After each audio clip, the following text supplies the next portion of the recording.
Thank you for having me. Haley, welcome. Thank you for making the trip. Yeah. What a nice day to be on the shore. I think it's trying to mislead me a little bit about what's like. It's not always winter here. Right, yeah. So, I'm Mary. I'm the chair of the HRA board. Okay. And we'll do some quick introductions and then we'll begin the questions. So, Sure. I'm Chris Sterling, local contractor, community member, and HRA board member. Chris O'Brien, retired business executive, and moved up here in 2016. Lawrence Doe, retired building contractor and a community member and board member. I'm Stacy Hawkins, Cook County Commissioner. Ann Sullivan, Cook County Commissioner. Again? and Beth?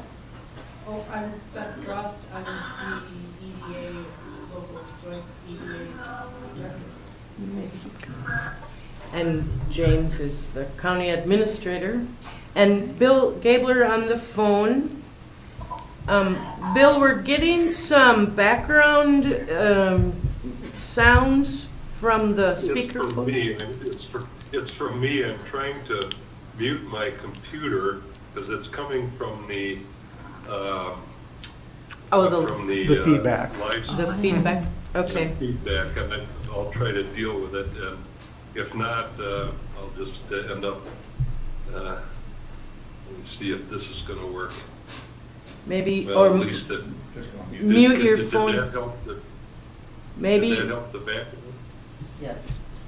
Yeah, there. I think that went away. Okay, very good. And Okay. Haley, Bill is our 5th HRA board member. Mhm. He recently had surgery, so he's at home doing what he needs to do, but he's going to participate in listening, and he'll chime in if he has anything during the interview. Yeah, I have an ice pack on my knee right now. Yeah, I kind of remember from the first interview, yeah. Ice is my friend. I can Ice tell you is your that. friend. So, All right. sorry for the inconvenience, but thanks for letting me chime in. We're glad that you're able to participate. Yeah.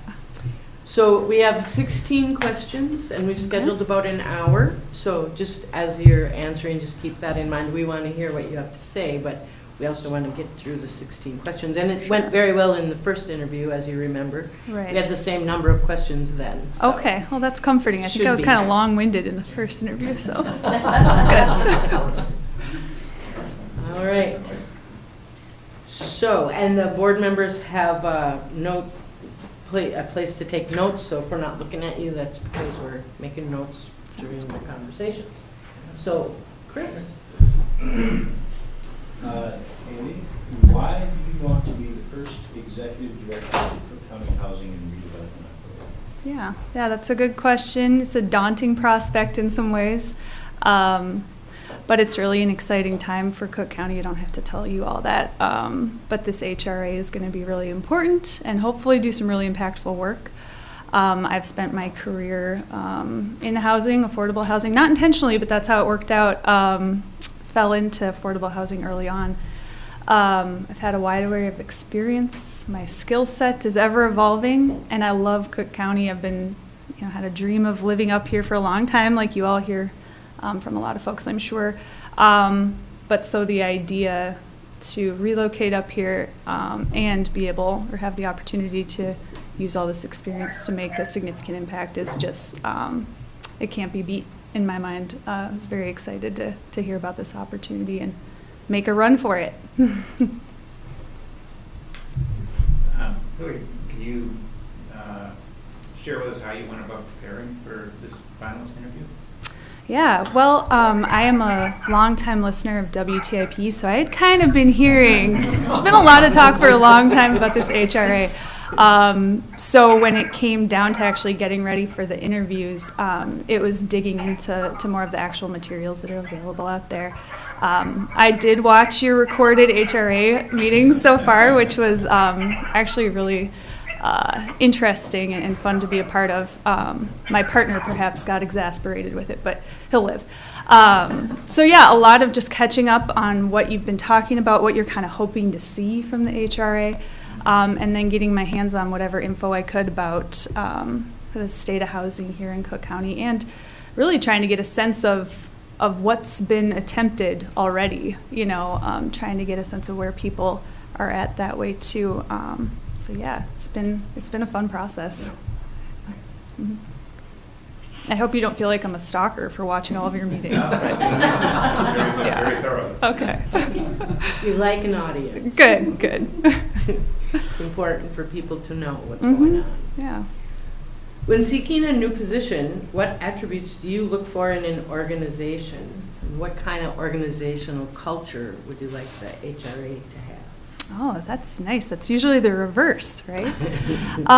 When I'm looking for a new position or somewhere that I feel like I can fit in, thrive, make a contribution, it's really about the people. I like to find people that I can generally get along with, obviously, but also who kind of have an open-minded approach to how they're going to do things. Who aren't there to shut ideas down, but rather discuss them and have lively debate. I'm always interested in that. But I am a really mission-driven person, so that's typically the priority for me is the work. I'm probably not going to be able to catch up to what the Bill, Can you mute your phone, Bill? It does. Thank you. Then click in whenever you want to talk. Thank you. Okay. Okay. Sure. Even after a couple of years of all of this, technology never is like flawless, And this is my first in-person professional meeting in like 2 years, so it's exciting. Anyway, yeah, so I really look for that kind of environment where you can work together and generate ideas together, but also that underlying mission and values are really in line with my own.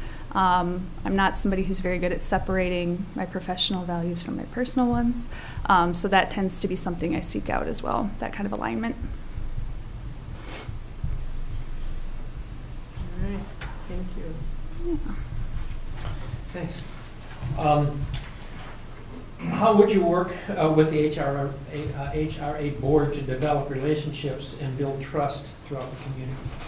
Yeah, I think I would be looking to the board heavily for that, especially being a newcomer. I love building relationships, though. I find it really energizing and motivating. So I think initially, especially, I would be looking to all of you to kind of point me in the right direction and help me set up those initial meetings with important stakeholders and community members. And hopefully from there, I can follow threads as they present themselves.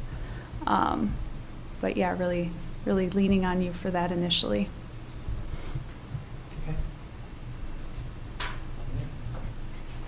What experience do you have with public accountability? Yeah, well, that is a thread throughout the nonprofit often, making sure that the optics are there, which is, a word I kind of hate, but gets used a lot.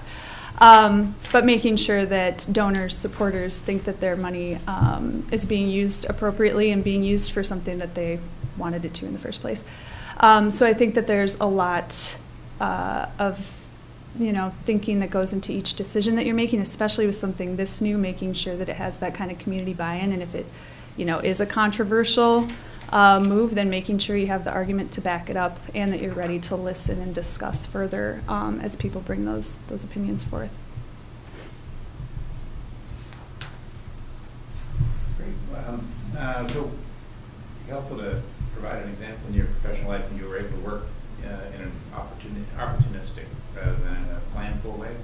What was the opportunity and how did that play out? Sure, yeah. Those are always fun. Let me think. So when I was working with the Frogtown Rondo Home Fund, I came into that position, it had been vacant for 6 months or something like that, but there was kind of this loose work plan that didn't have a lot of support from the collaborative. And so just kind of reevaluating was something I really started doing when I stepped into that role. But then this opportunity to get some movement with our vacant properties in the area presented itself really quickly, and we had to move really quickly. It was all about gathering data and kind of reviving these vacant lots in an area where we were struggling with a diverse range of affordable housing options. And so that was a really quick pivot, and there's always folks who are kind of like, whoa, slow down, we had a plan there in the first place, but it was really fun to kind of talk to people about the possibilities and get them excited, and that got them on board once they could really visualize that too.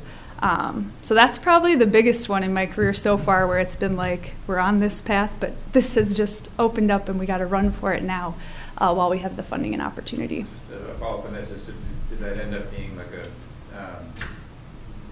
what ensued after that opportunity, after you pursued that opportunity?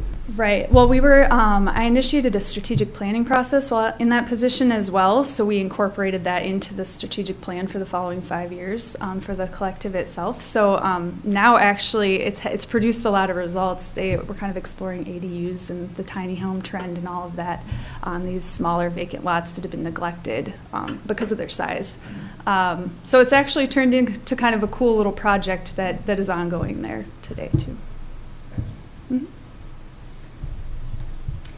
What can you tell us about the differing housing needs in various parts of the county and among different demographic groups, and how you would address all the differences? Oh, okay. I might have to revisit parts of that or have you reread it. From what I can understand in Cook County, it's a really interesting housing dynamic. Like, rental options are needed everywhere, but the majority of them are here. People who are commuting to work that's far away. There's weather to be concerned with. It's quite the varied environment in that way. I think that it'll be really important for whoever is in this role to really understand kind of the diverse perspectives that are feeding into that. And I know that a lot of that material is out there, but I think there's going to have to be a lot of effort put into actually working with these diverse groups that you're referencing to better understand what they're looking for. Yeah, maybe can you read the second part of the question? The differing housing needs in various parts of the county, the different demographic groups, and how would you address the differences? Right, the different demographic groups I think is a pretty interesting and pretty urgent need here too. You've got your, as I wrote in those writing samples, you've got your young folks who are moving in. You don't want to turn them away. They're, bringing new blood and new energy into the community. But you also don't want to neglect your aging population, and that's something that we're seeing everywhere right now too, is organizations trying to pivot and learn how to offer services to their aging populations.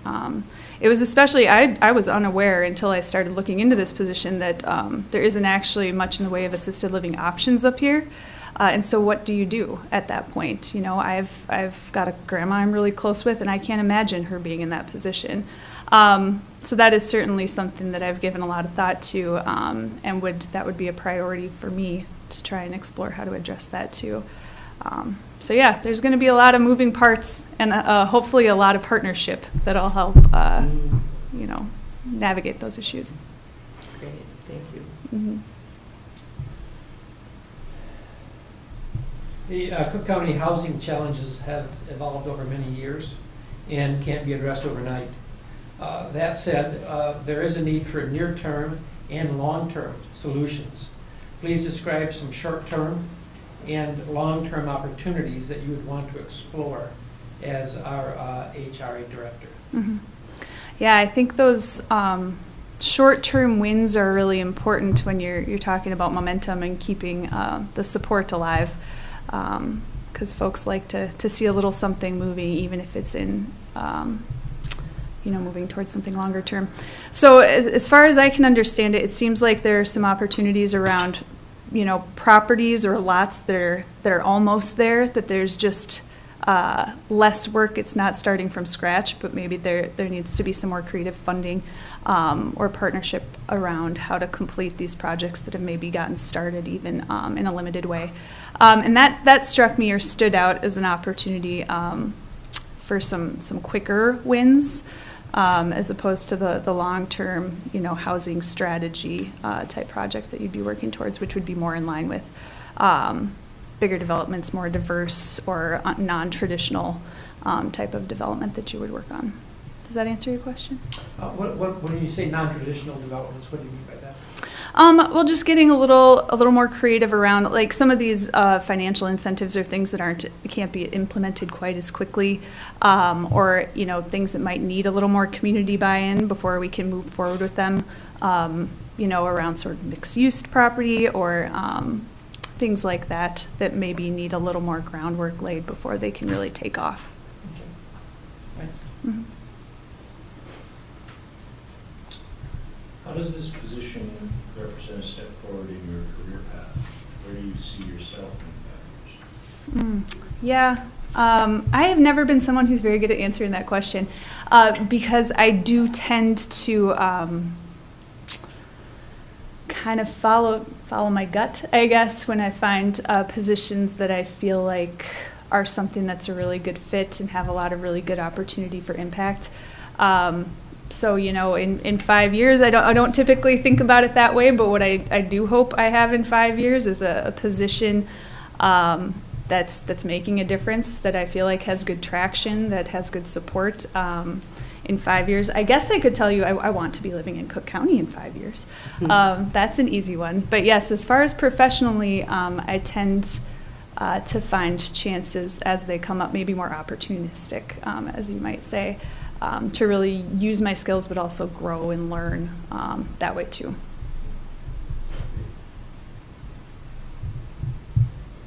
That's neat.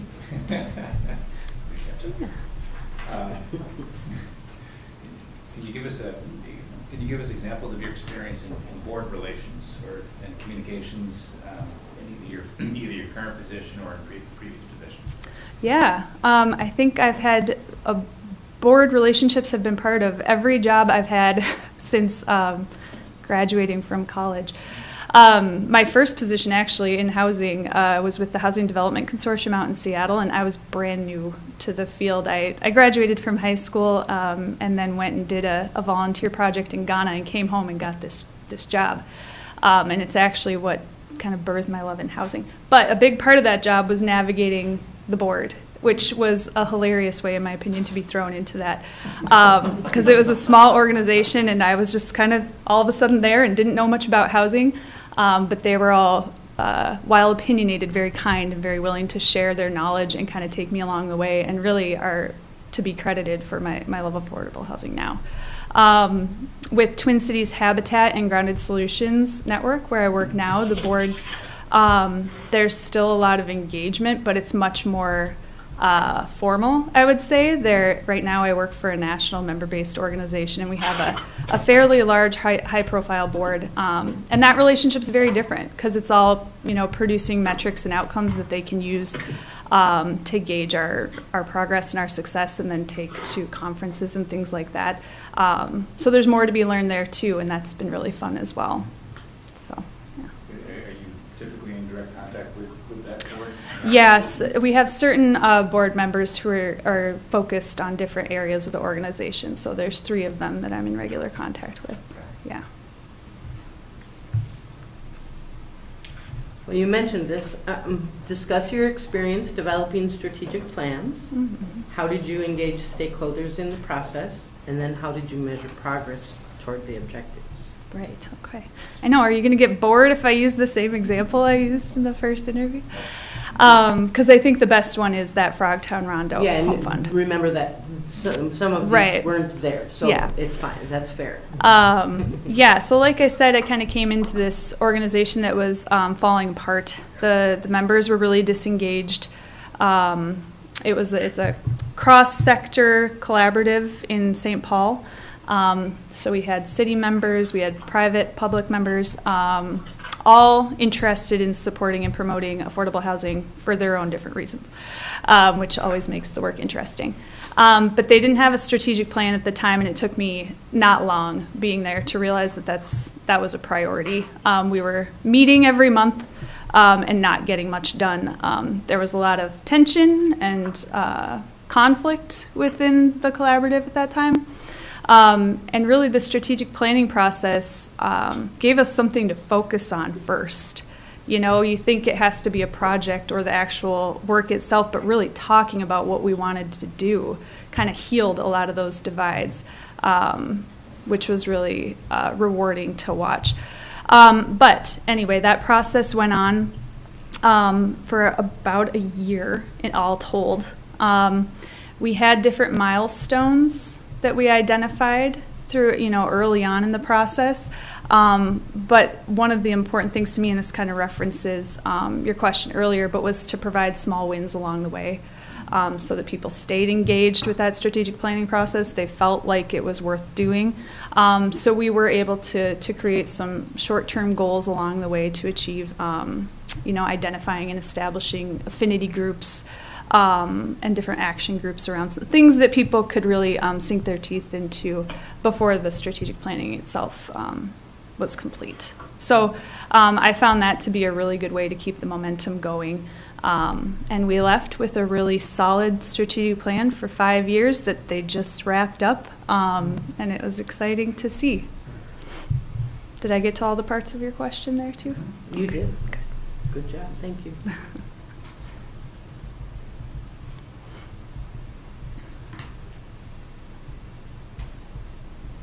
Making my notes here. Yeah, take your time.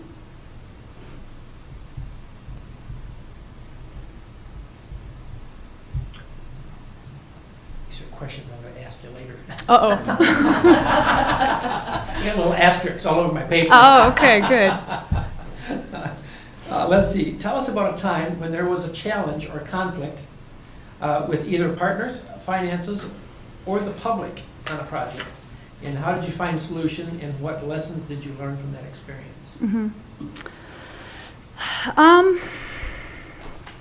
I've grown really comfortable with conflict over the years. I think you have to, especially affordable housing seems to be an area that generates a lot of that just because of all the different approaches, even right down to how you define affordability.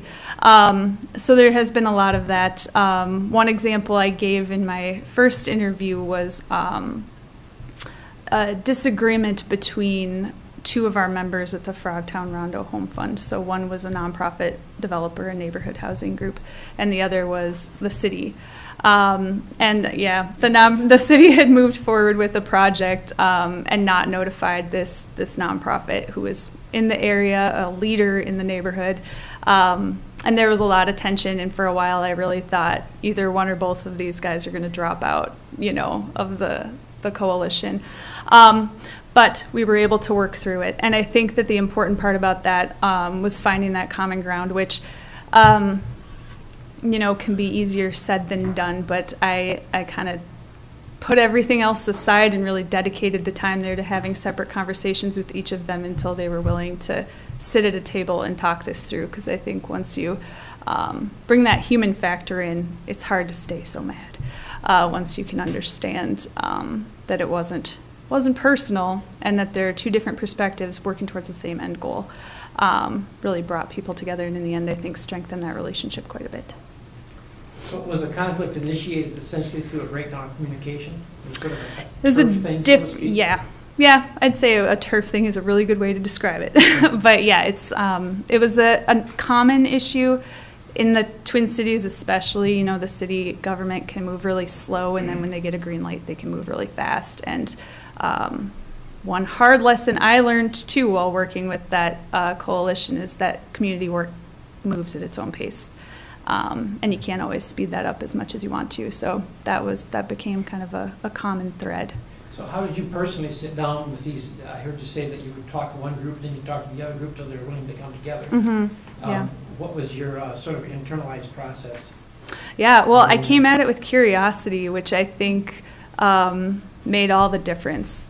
Trying to better understand where each group was coming from, not trying to convince anyone of anything off the bat, but really trying to kind of look and learn more. I think really opened people up and allowed them to let their guard down just a little bit, which was helpful. Okay, thanks. Mm-hmm.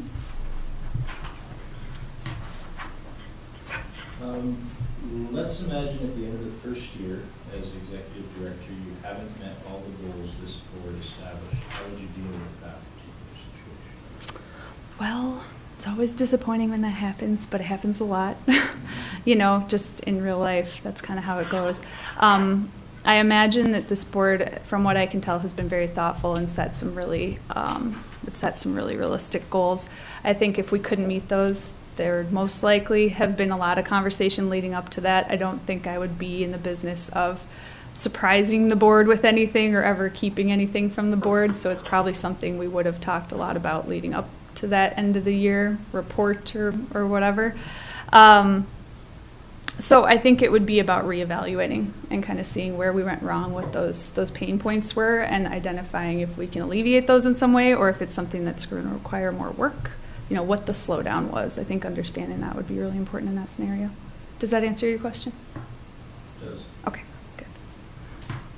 So, based on your experience working in housing, what do you think are the biggest misconceptions that people have about housing challenges and strategies for addressing them? Oh, okay. I like that question. I think there's the low-hanging fruit answer would be a lot of misconceptions about what affordability is like and what it looks like, what affordable housing looks like. Working at Twin Cities Habitat, I think one of the things that I was most surprised by is how there were certain neighborhoods where people didn't want a Habitat home. You know, Habitat for Humanity. I walked into that thinking everybody loves Habitat for Humanity. They don't. So I think really, you know, and that was hard work, like tearing down some of those misconceptions about what that looks like. And that's still very prevalent, I think, all over the place. It seems to me, based on the research and stuff, that you're in a very special position in Cook County in terms of how people see that. But I'm sure that's here too. So I think that would be the primary thing I would call out. So aesthetic concerns or demographic concerns? Yeah. Mm-hmm. Who are the people who live in affordable housing? Do I want them as my neighbors? What does affordable housing look like? It must be lesser quality housing. Those kinds of things that I think give people an awful lot of pause and anxiety, mostly because they don't fully understand, you know. So I think it's a real issue. Mm-hmm. Habitat for Humanity has been on my list of things to do since the day I got here. Oh, yeah? Why don't we have that here? I have asked myself that question a lot. And then there was one time where I stumbled on Hamilton Habitat, and I was like, they have a habitat! And then I realized I was wrong. So, yeah. What are steps that we as board members can do to help you be successful? Well, it seems like you've been taking a lot of them. There have been moments where I've been watching these meetings like, that is awesome. Because a lot of people wouldn't worry about bringing in a brand new ED and having a work plan ready or even discussed for them. I've been in positions where you're really thrown in the deep end and they see how you fare. And it doesn't seem like you all are headed that way. But having an idea of your priorities, the work plan, the goals that you would like to see, even if there has to be more discussion about those later, I think that is all huge in terms of getting someone set up for success in a role like this. So, good job. Thanks. Yeah. Are there any questions that we haven't asked you that we should have? I'd like to rephrase that. Okay. I often ask that question. Only the way that I say it is there something that I'm too ignorant to ask for that you need to tell me? That's usually how I ask that question. Right. So. Yeah, right back at you. I should ask the same thing. Well, I'm trying to think if there's anything between this interview, the last one, and then the writing samples. You probably know an awful lot more about me right now than, you'd necessarily intended to, but that's probably good. I think the questions that you have asterisked on your paper are probably good ones to ask me. And I should mention, we do have to stick to our script. We have to ask Yeah. both of our finalists the same question. Yeah, so we can't go to those questions. Oh, Sorry. So we Sorry can- for the rephrase. That's okay. I'm new to this, so Yeah. these folks keep me straight. Right, that's good. It's nice to have those. Hopefully they'll do that for the role of the ED a little bit too. Yeah, I think I've given you an awful lot of information. I think maybe my reasons for sticking with affordable housing, 15 years in would be something that you'd be curious to know about. Because like I said, I stumbled into it and found something that I don't know how everybody is not passionate about housing and engaged and involved in housing. It was the easiest thing to become immersed in, just because of the sheer humanity of it. It's the most logical thing in my mind for us to all work harder to make sure people have homes. The solutions for homelessness and other affordable housing issues exist. They just need to be implemented and thought of and talked about. So it's amazing to me that it's an arena that there are people who aren't fascinated by it. There are whole countries who don't have issues with homelessness. So I think maybe that's important for you to know, someone coming into a role like this, just the dedication and passion it's going to take to make a brand new HRA successful. I think I've got that. Mhm. So, yeah. Mhm. And that was 16 questions. Whew. All right. So the next question is, what questions do you have for us? Yeah, I had written some down. I was curious, and I saw this kind of alluded to, but wanted to hear what you had to say about the role or the capacity in which the Grand Portage Band will be either involved in or interact with the HRA, how that's going to work or what the ideal is for that relationship. Well, Grand Portage is certainly part of Cook County. We acknowledge and recognize the sovereign nation, but we have many people in county government and private business have long personal and professional relationships with people of Grand Portage. They know that we're in this process, and they're, I think, waiting for us to come forward with the staff person that can help us to begin to implement great things. And I'm going to ask Beth if she wants to hop in here. Beth is a member of Grand Portage and the EDA director, so if you want to add to what I've said.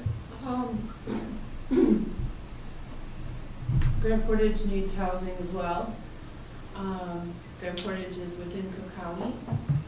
Grand Portage is also a sovereign nation, and so they can choose where they want to initiate these kinds of relationships, and hopefully there are some strides made together with the HRA and the EDA to be able to maybe offer some services to the tribal nation as well. I'm not sure exactly if that hits your question right on the head, but I think it can evolve, and it depends on how we approach it. I think,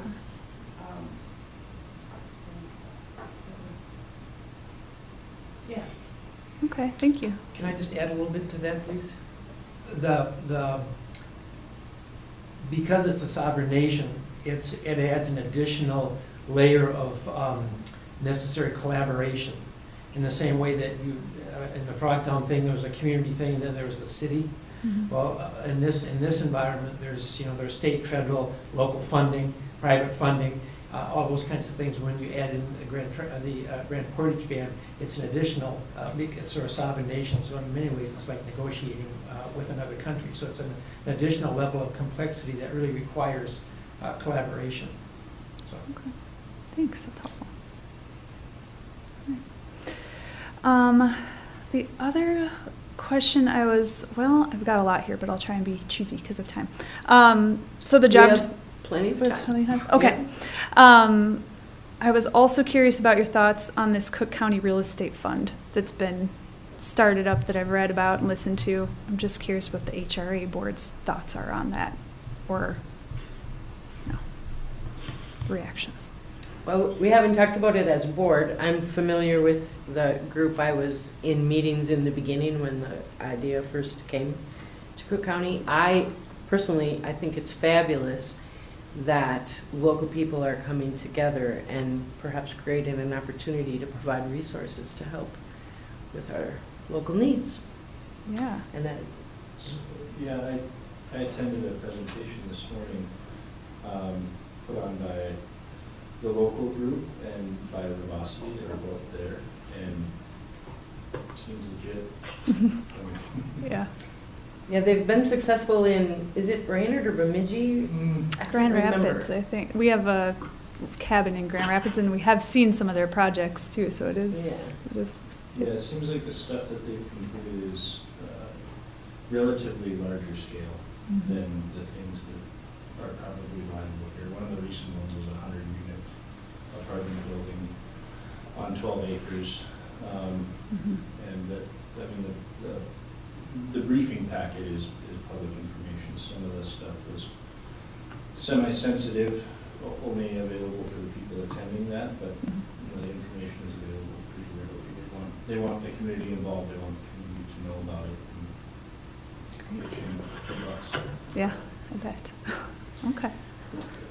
Phoenix, the Phoenix housing market, the lower end houses are being bought up by Wall Street investors, and they're turning them into rental properties. So what's happening in the Phoenix housing market is that first-time home buyers are being marketed out of the situation, and they're going to become long-term renters. Mm-hmm. So that's a transition that's happening a little bit here, not through outside investors, but because of the Airbnb and so on and so forth. But it's something that I think that we really need to be careful of, that investment's really a worthwhile thing. The larger projects, like what Chris was talking about, has the capacity to give back to the investors, meet their expectations of investors. Mm-hmm. And some of the other kinds of housing, it adds an additional, so I think it's a double-edged sword that the HRA needs to be careful of, just because of the ability to get affordable housing into people, and so that they're not long-term renters like what's happening in Phoenix. Mm-hmm. So. Yeah, well, that's a good thing to think about. More related to the job. So the job description was lengthy, which is understandable and great. Wide array of qualities that were listed. I'm just curious to hear from you all on, short term. What are you thinking are the most important qualities you're looking for from this ED? Something that'll have to be employed quickly and right away. Well, this is, again, the answers are personal, but I think that I'd be looking for really good communication skills and organization skills, and somebody able to take something that's pretty amorphous at this stage, which is the HRA, and to be a public face of that, to organize that internally, and at the same time be confident enough to communicate with stakeholders in the community, listen a lot, learn a lot, all the while sort of molding the clay to molding the organization to get it rolling. Mm-hmm. So I think that it's some combination of initiative and confidence and strong communication skills. I think would be what I personally think is the most important in the early stages. Yeah. Okay. One of the questions I had for you was around your learning style, when you talked about the place that you got dumped into without knowing too much. Yeah. So what's your learning style? We can ask questions. Yeah, We can answer her questions, Oh. but we can't Okay. ask additional questions. See what I mean? Sorry. These folks are really- Sorry. Yeah. Got it, okay. Haley's question is, what do we feel we need from our ED in the short term, in the immediate? What do we need? What do we expect? What do we want? Expect from the ED, somebody that learns quickly. That goes back to There Oregon you- style. Yeah. Yeah. That Drinking makes from sense. the fire hose is a. Right. Yeah. Beth can tell you that. She Right. moved into the EDA position not long ago, and I think Right. maybe the fire hose is still running. Yeah, I imagine we'll go on for a while with the HRA too. Yeah, that's helpful to know. I'd say that's great. I find drinking from the fire hose energizing, figuratively, not literally. Yeah, I really enjoy kind of diving in and learning that way. I am also curious about what the work environment will look like. I've been working fully remote for 2 years. I'm excited at the prospect, I think, of working more face-to-face with people again. But if there's anything, I know it's new, if there's anything you can tell me about what the work environment will look like, I would love to hear about it. Well, we haven't settled on anything definite, but last summer, the EDA moved into a new office space, and there is room for the HRA ED to move into the space. It's conveniently located near the Angry Trout and the Fisherman's Daughter. Nice. Has a lovely view of the harbor. It's a very nice space, beautiful building, and all the, we have all the technology needed so that you can also work virtually with people who aren't able to travel or, come in. Like countywide meetings, sometimes we still are doing virtually, so people don't have to run, especially now. We'll see what happens with gas and all, that cost. But yeah, I think it's great. Today's the first time that I think all of us have been in here that we were able to be without masks and face to face, and I think I'll speak for myself and say I'm starving for this kind of working together. It's wonderful. I'm an introvert and I'm done with that. I know, I'm an introvert too, so when all of this started, I thought, this suits me perfectly, but in the end, I don't know that I'm that much of an Enough. introvert after all. Yeah, I'm full.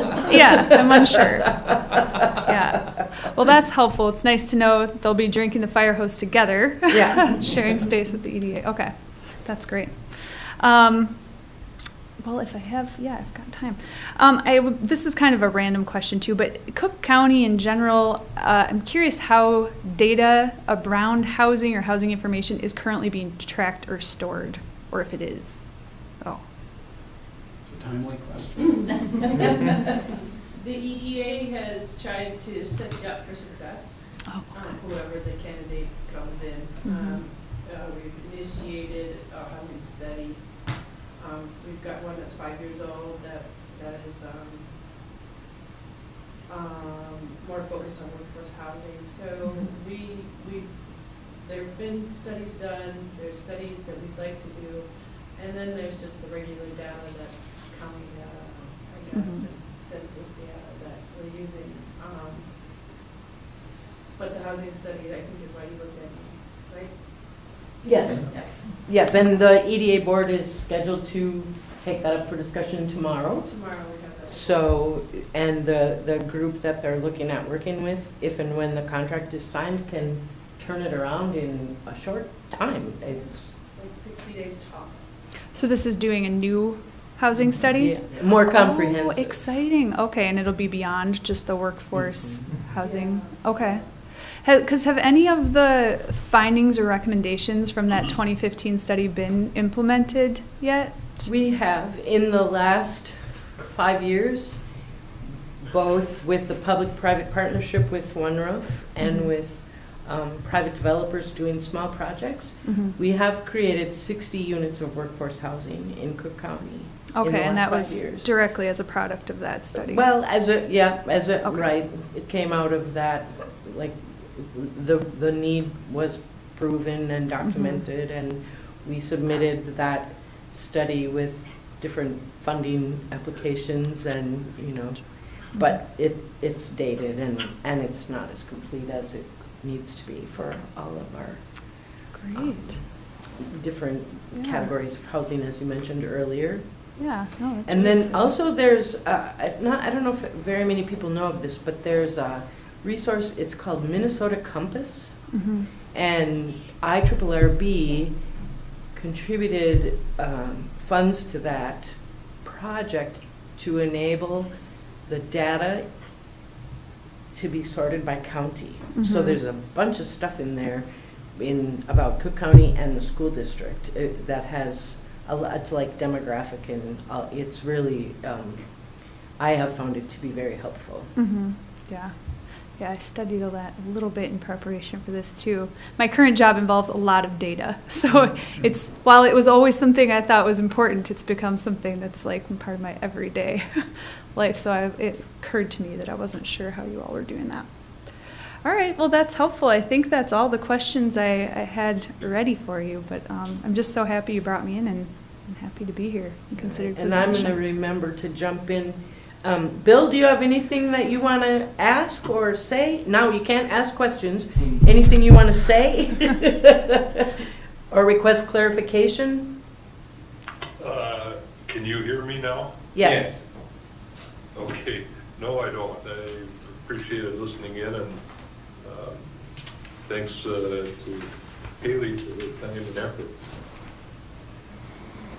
Yeah. Any others? Ann? Just want to Stacy? thank you for being here, and just really appreciate your thoughtful consideration of the position and the possibility of coming. Thank you. Yeah.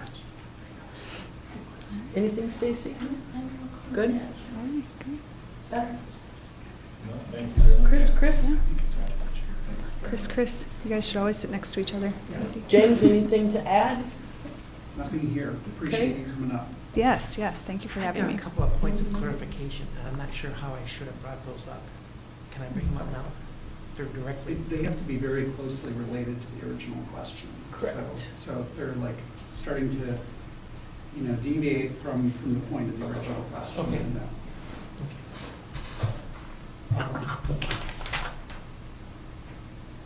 Back on the number 6 one, when you were talking about an example of the professional time when you were opportunistic rather than planful, was there any blowback on you for moving off of the plan? Was there any conflict that came out of that, and if so, how did you handle that? Right. Should I wait for the green light? Is that You got the nod. Okay, all right. Yes. You are a quick learner. Yeah, right. Yes, I did. Initially, there was quite a bit of blowback, as you say, from those who were kind of outside the project or weren't there, when we discovered the opportunity initially, because we had a lot of buy-in, too, from some of the group. But yes, there were some people who were skeptical, who thought we should stick to this plan that we were on. But the plan honestly wasn't working that well anyway. So that convincing effort wasn't too hard. But people are always concerned about change and deviation. I think that's pretty common. And so that didn't necessarily catch me off guard, and was a fairly easy negotiation as far as negotiations within that coalition went. Okay, thank you. Mm-hmm.